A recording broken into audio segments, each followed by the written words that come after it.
조갑제 TV 시청자 여러분, 어제 트럼프 대통령이 중국을 방문해가지고 시진핑 국가주석을 만났습니다. 기자회견을 했는데 그 자리에서 트럼프 대통령은 중국이 미국을 상대로 매년 수천억 달러의 무역 흑자를 기록하고 있는 점, 그러니까 미국으로 보면은 무역 적자를 보이고 있는 점에 대해서 그것은 별 문제가 안 된다라는 식의 이야기를 했습니다. 어떤 나라가 다른 나라를 이용해 가지고 국민을 위해서 덕을 보는 거, 그게 뭐가 잘못됐느냐, 이런 이야기인데, 이 이야기는 트럼프 대통령이 선거 운동을 통해서 주장하던 것과는 완전히 딴판입니다.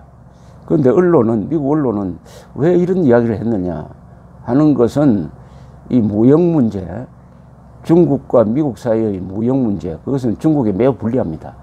그것은 봐주기로 하고 그 대신에 중국으로 하여금 북한에 대해서 압력을 넣도록 하기 위해서 하나를 양보한 것이다. 그만큼 트럼프 대통령의 북한 핵 해결, 그리고 북한 정권을 없애버리겠다는, 물론 명시적으로 그렇게는 이야기하지만 않지만은 그런 의지가 강하다 하는 식으로 해설을 하고 있습니다.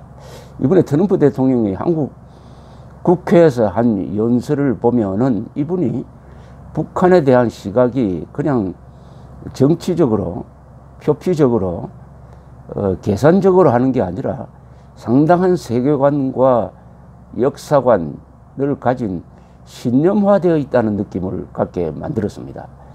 이 사람이 요새 항상 이야기하는 게 북한을 살인정권이라고 합니다. 살인정권, 폭압정권, 그리고 세계의 문명국가들이 단결을 해야 된다. 세계의 문명국가들이 단결을 해가지고 북한 핵 문제뿐만 아니라 북한의 인권 탄압 문제까지 해결하는 것이 문명세계의 의무다라고 이야기를 하고 있습니다. 따라서 트럼프의 대북 정책이 뭐 장사꾼이니까 적당하게 타협을 볼 것이다 하는 것은 틀린 분석이 아니냐 하는 생각을 이번 트럼프 연설을 통해서 재확인할 수가 있었습니다. 트럼프의 한국 국회 연설은 외국에서도, 미국에서도 상당히 호평을 받고 있습니다.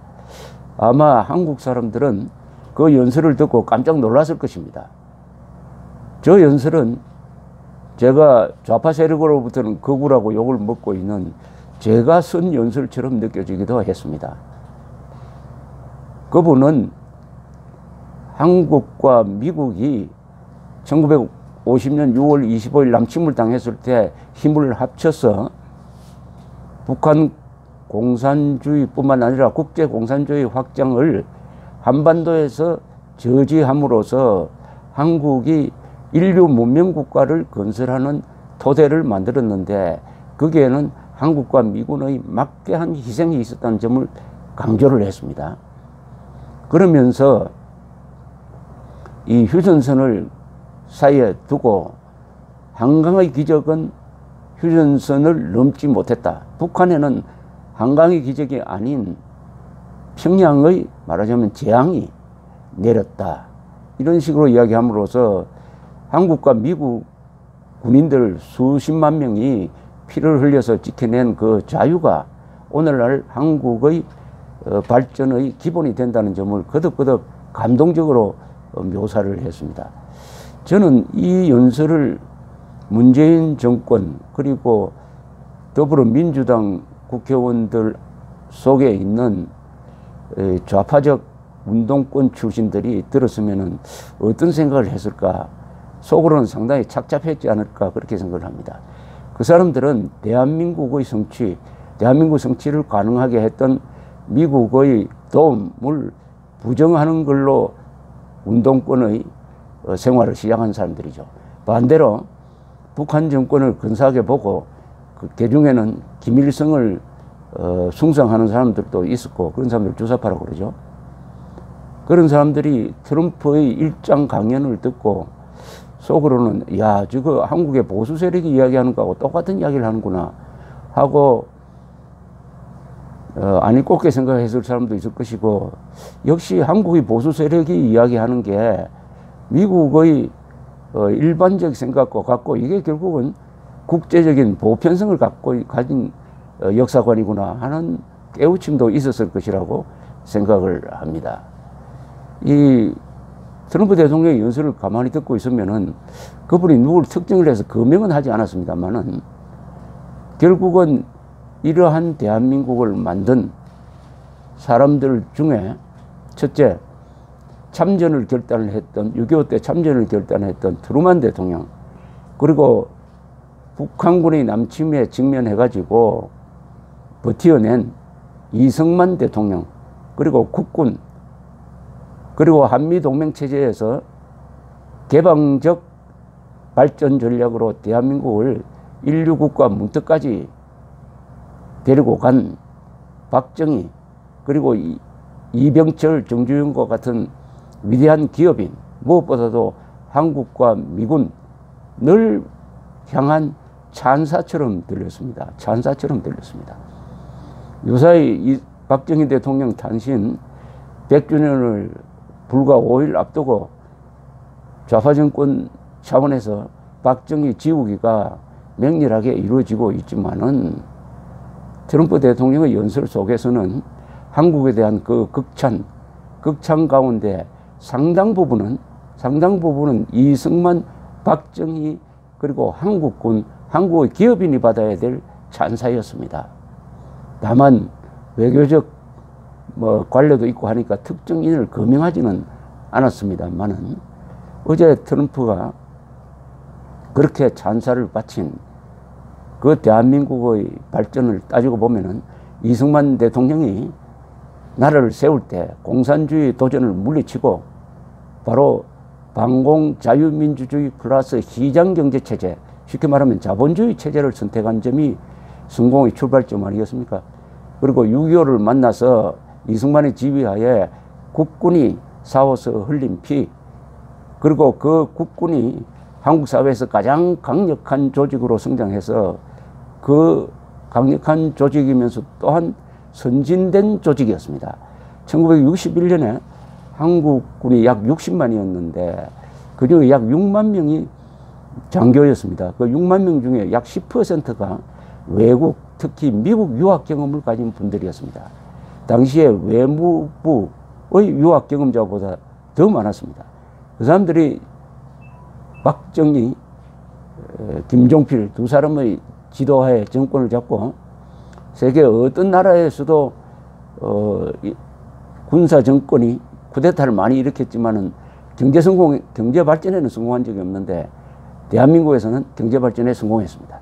그것은 미국의 적극적인 뒷받침이 있었고 한미동맹이라는 토대가 있었던 것입니다.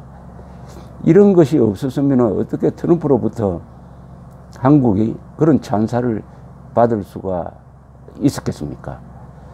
이런 연설을 통해서 트럼프 대통령은 한국과 북한은 말하면 천당과 지옥의 차이고 자유와 억압의 차이다. 한강의 기적이 휴전선을 넘지 못한 것은 북한에는 자유가 없기 때문이다 하는 점을 강조하려고 노력을 했습니다. 왜 한국 국회에서 이런 한국 현대사를 긍정하는, 한국 현대사를 보수적 시각에서 긍정하는, 그리고 한미동맹을 강조하는, 그럼으로써 자연스럽게 대한민국 안에 있는 친북 좌파 세력에 대한 경고를 담은 이런 연설을 했을까 하고 궁금해지기도 합니다. 이 연설문은 아마 트럼프 대통령이 남긴 여러 연설 중에서 명연설로 꼽힐 것이고 우리 국회에서 여러 사람들의 외국 정상들의 한 연설 중에서도 대표적인 연설로 꼽히지 않을까 이렇게 생각을 합니다. 이 연설을 통해서 트럼프 대통령이 반문명 세력인 김정은 정권을 끝장내겠다. 형식적으로는 핵 문제 해결한다고 하지만은 본심은 김정은 정권을 끝장내는 것을 자신의 가장 우선순위가 높은 정책으로 설정했다는 것을 알 수가 있습니다. 그것이 시진핑을 만난 자리에서도 미국과 중국의 가장 불편한 문제인 중국의 대미 수출에 의한 무역 적자까지도 덮어두고 오로지 북한 핵 문제 해결을 김정은 정권을 압박하는데 총력을 기울이자 하는 쪽으로 중점을 두었다는 것은 한국인으로서는 참 고마운 일이죠. 고마운 일이기도 하지만 참 미안한 일이고, 요사이 한국 안에서 돌아가고 있는 사태를 보면은 트럼프의 노선과 한국 정부의 노선, 그리고 주도권을 잡은 친북 좌파 세력의 노선이 완전히 지금 상반되고 있습니다. 이런 두 힘의 관계가 이렇게 서로 상극을 이룰 때는 보통 무슨 사건, 사고가 나는 경우가 많이 있습니다. 한국에서는 아주 엘리트 공안검사가 국정원 댓글 사건과 관련해가지고 수사를 받다가 투신 자살하는 사건도 있었습니다만, 지금 한국에서 일어나고 있는 이런 이념적 수사, 정권을 잡은 이른바 진보 세력, 그리고 그 안에는 전향했다는 증거가 명확하지 않는 주사파 또는 이적단체 출신들이, 그리고 운동권 출신들이 거의 상층부를 장악하고 있는 이런 좌파 운동권 정권이 지금 국정원 댓글 사건이라는 걸 가지고 수사를 해서 구속하고 있는 사람들의 명단, 그리고 탄핵 사태로서 구속된 사람들의 명단을 쭉 이렇게 열거를 해보면은 반공 자유투사가 감옥에 들어가고 있다는 느낌을 강하게 줍니다. 박근혜 대통령, 김기춘, 원세훈, 또 요사이 구속영장이 신청된 김관진 전 국방장관, 또 조사를 받고 있는 남재준 전 국정원장, 김관진 국방장관과 남재준 전 국정원장, 이 두 분은 한 분은 연합사